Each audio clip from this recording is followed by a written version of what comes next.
In today's show, we're going to talk about creating inviting spaces right after this.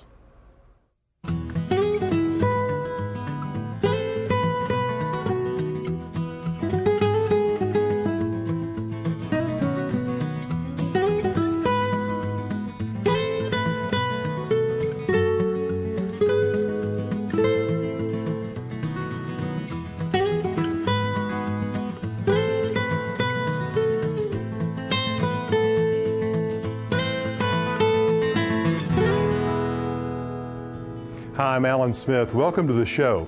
If you're like me, when you have guests over, you want them to feel comfortable. You want to make them feel like they're at home.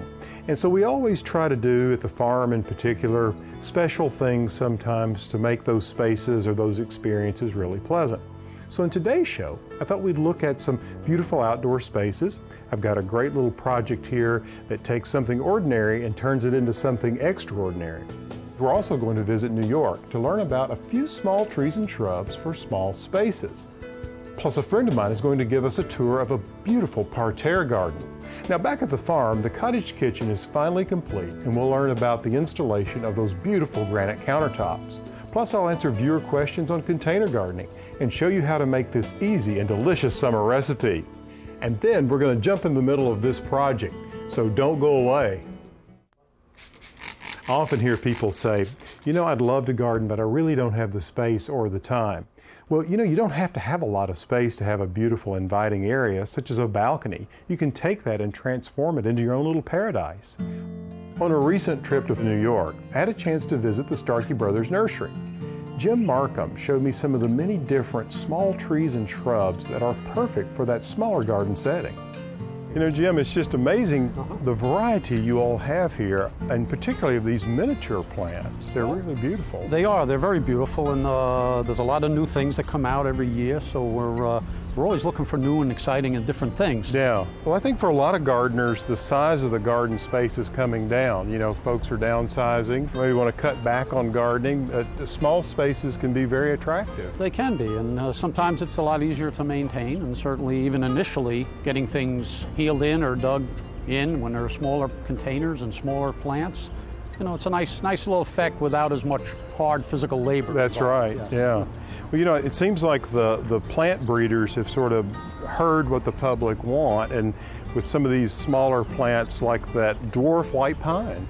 Oh, the little blue shag pine. I can't believe that that is a miniature form of the giant white pines we see in the forest. That's right, it's a great plant. For that hot sunny spot, doesn't need much maintenance. You know, and some of the others like blue star junipers are great. Juniper is a great little plant, again, for a nice sunny spot. What are some of your favorites? Some of the nice little yellow gold Cypresses. It makes for some nice small miniature plants. Well, I think that also variegated plants like, you know, just the old Silver King Euonymus and some of the variegated dogwoods can brighten up a corner of a small patio area just because of their color. That is so true. The variegated dogwood is a nice understory. That bright white variegation, just like you say, brightens up under a pine or in a nice shady area and gives you some nice coverage and really can fill in a nice good sized spot. You know, the golden colored plants like golden pillar, barberry can give you an interesting shape and that warm glow. You could use it in a variety of ways, maybe in a container even as a center focal point. I noticed also you have miniature crabapples, which is another good choice. We do have some miniature crabapples. We have some sergeants, which is a nice small tree that only gets about 8 feet tall.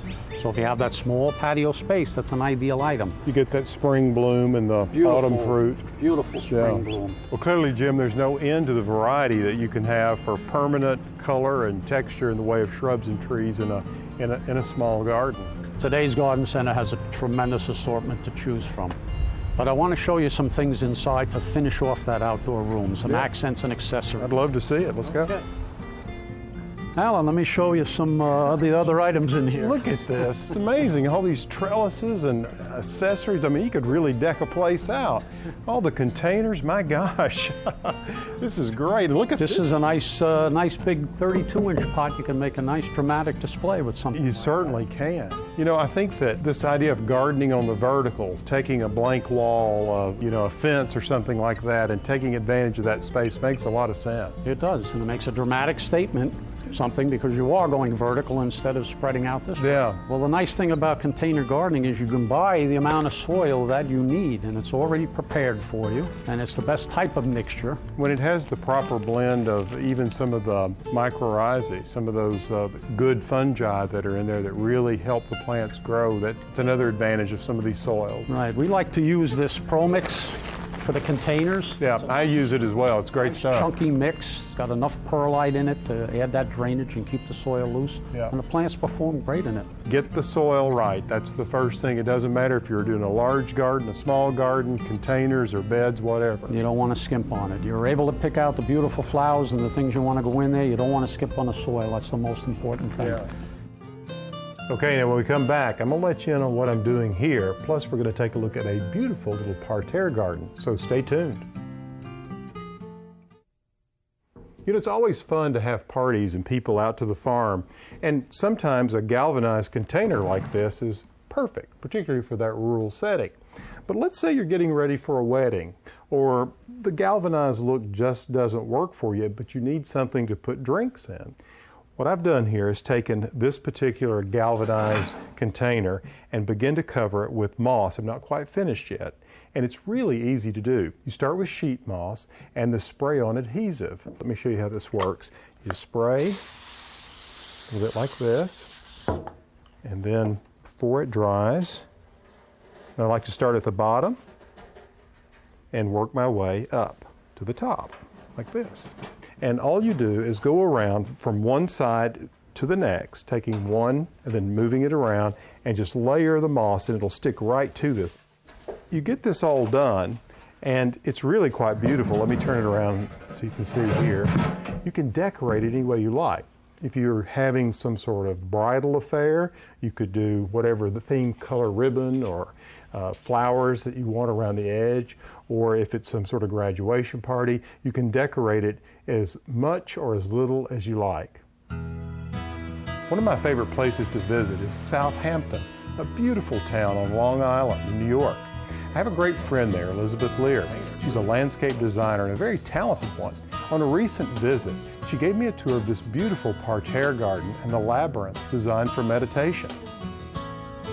Elizabeth, I don't know about you, but as a designer, I think color is probably the element of design that really gets me the most excited. Yes, and basically this garden is a green garden. As you notice, the pool and the front yard. So we didn't really introduce a lot of color, but our client specified colors she wanted, and so then we designed these parterre gardens. They're beautiful. They're absolutely incredible. The purples have kind of taken over, and the exciting thing we then picked up on was matching the borders to the color, the predominant colors of the garden. I see. So we have a heuchera border here, coral bells in pale pink. We have the purple palace coral bells. With that deep burgundy leaf. And then behind us, of course, is the Alchemilla mollis, the lady's mantle. We picked up the chartreuse for the yellow and the blue garden. And currently the Clematis Etoile Violette is blooming. As you can see how these Clematis tutors or supports or trellises actually provide some height in each one of these parterres. And the other idea was to carry the color theme through, so we chose a Clematis that matched the theme of that particular parterre. What I love about this space is that it's really quite small with 4 beds, and in the center you have an herb garden. With our center, we did a checkerboard pattern, sort of stepping stones, and with the herb urn in the center, and then the negative squares are each, for sage, or each one has a different herb. You've just gotten it planted, and you can see that everything in there is edible, including those gorgeous nasturtiums. Yeah, and the wonderful thing about this space is it's pleasant to garden in. Alan, now we're entering the labyrinth, which is... I see it, yes. We use Belgian block, which was left over from the old driveway. Of course, you could use many materials, and it's set in the lawn so that it kind of disappears. Do you want to try walking it? Let's walk it. Yeah, so you step on the stone. On the stones. And this was a request of the client. Yeah, the inspiration were from labyrinths that she saw in Scotland and Chartres. And you just continue to follow this and get into a meditative state. Mm-hmm. Now it takes us How eventually... far do you want to go before I tip over? Before you fall into a deep meditation. And then in the center we have the poetry pot by Bob Dash. Yeah. It's beautiful. What a nice focal point. A nice centerpiece. I like urns in the lawn, statuary in the lawn. Yes, just one element there in that space. Elizabeth, thank you so much for this tour. It's been so welcome. Inspiring. Thank you for coming to visit. Keep up the great work. Thank you. After the break, I'll show you an inviting area at the Garden Home Retreat, so stick around. Of all the plants I saw this past year and planted in my garden, this one really turned my head. It's called Euphorbia Diamond Frost. It's so delicate and ethereal looking, I was surprised to discover that it can be a real toughie.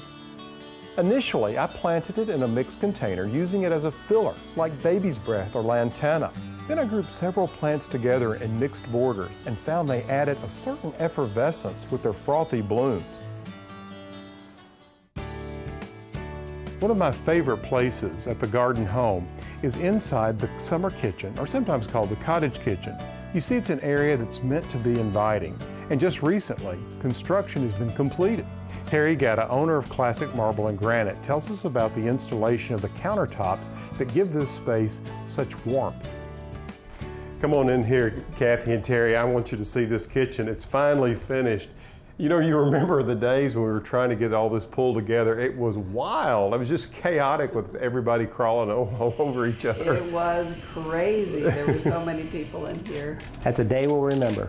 It will. And you know, the day that Terry, you brought this slab of marble in, I mean, I had to go sit out on the porch. I couldn't watch. I mean, I was like, how in the world are you going to get this in here without a crane? Well, I tell you what, these big pieces like this are usually a challenge, but you know, once you get them in and they're set in place, they just really look nice. Well, this particular slab was one that I wanted because it just reminded me of the old drugstore counters.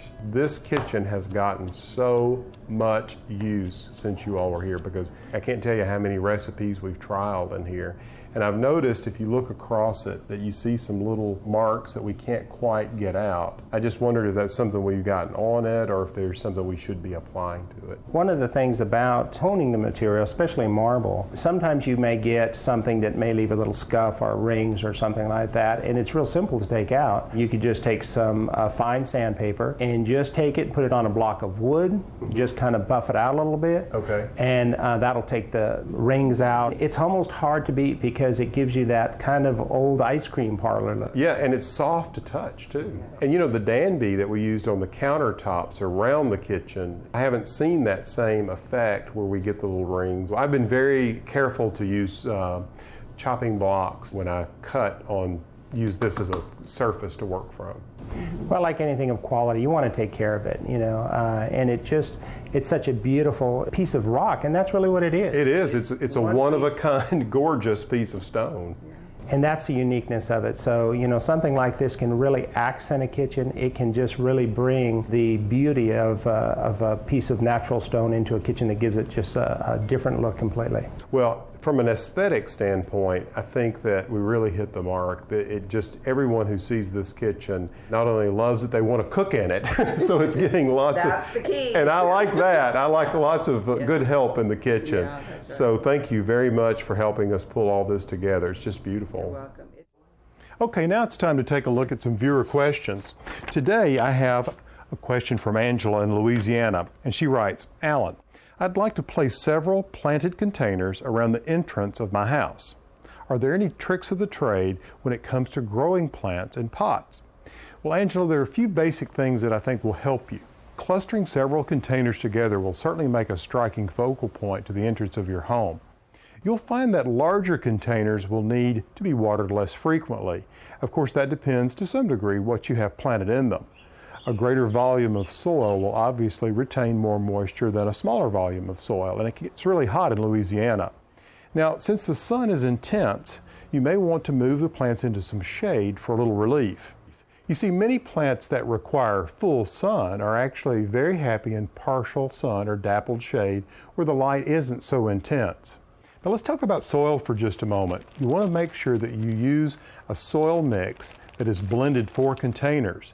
You see, this will keep the soil from drying out as well because many of these have water retentive polymers blended into the soil mixture.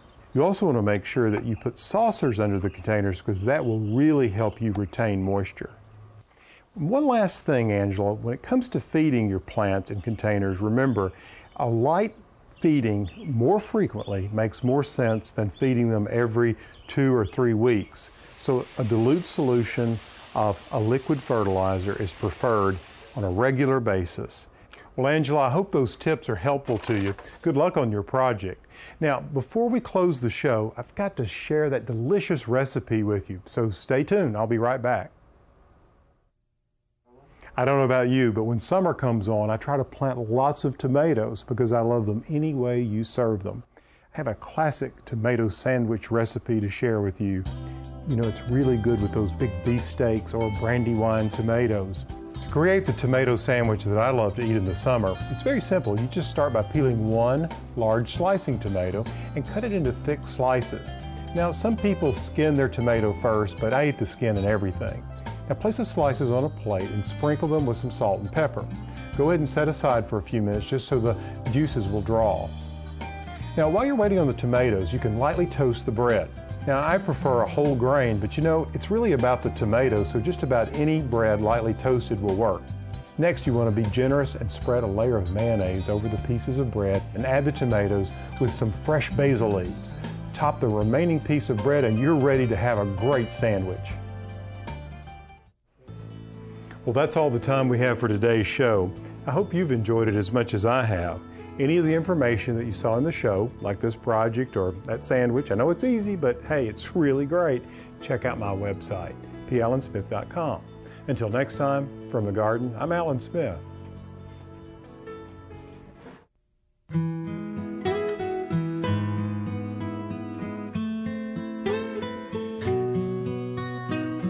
In this garden I dream of a bed of flowers. Bluebirds sing of the beauty all around us. And every time the sun comes out, I can't help but smile. Oh, no, I can't help but smile.